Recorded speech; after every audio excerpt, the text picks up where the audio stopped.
भैया बहन, आपके सामने एक तस्वीर रखा हुआ है। वह संत रैदास जी का है, रविदास जी का है। रविदास जी का जन्म उस समय हुआ था जिस समय भारतवर्ष में भेदभाव काफी था। जाति पाति का बहुत ज्यादा भेदभाव था। साधु में भेदभाव था। ये उच्च जाति के साधु हैं तो ये निम्न जाति के साधु हैं। पर रैदास मानते थे भगवान तो भेदभाव करते नहीं हैं, पर नीचे वाले जितने भी हैं वही भेदभाव करते हैं। उन्होंने अपने जीवन में कर्म ही पूजा है, क्योंकि उनका काम था चमड़े से जूता तैयार करना, चमड़े से अन्य चीज तैयार करना, उनका यही कर्म था। कर्म ही पूजा है, यही उनका एक सिद्धांत था। एक उदाहरण मैं बता रहा हूँ। यही माघी पूर्णिमा जो है उनका जन्म दिवस है। तो लोग, क्योंकि ये बनारस में रहते थे और बनारस में ही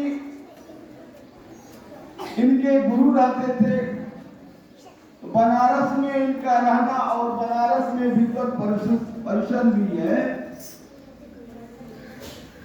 तो अक्सर लोग गंगा स्नान करने जाते, स्नान करके चले आते।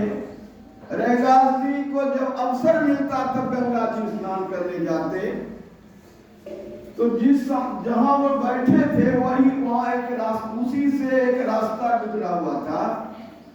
कुछ महिलाएं जा रही थी गंगा स्नान करने, आपस में बातचीत करते हुए करती हुई जा रही थी। कुछ पुरुष भी थे।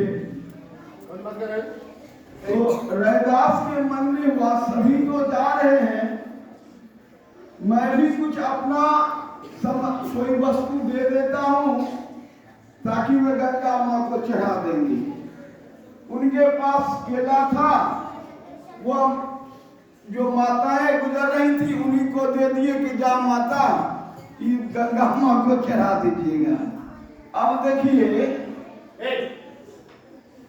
तो महिलाएं ले ली और गई स्नान करने। उनके पास भी जो भी था गंगा मां को अर्पित की। जब रैदास का चीज जब आया तो कहानी में है कि साक्षात गंगा मां खड़ी हो गई।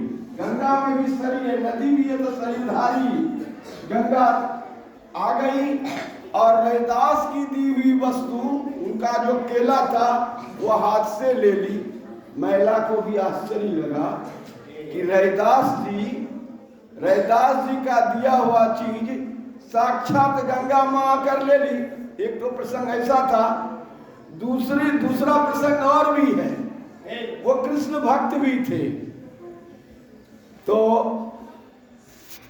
कृष्ण भक्त थे। अब रैदास जी संत हैं या नहीं है, बड़े ऊंचे हैं कि नहीं, या कौन निर्णय करेगा। विद्वत परिषद नकार चुके थे। काशी में विद्वत परिषद है।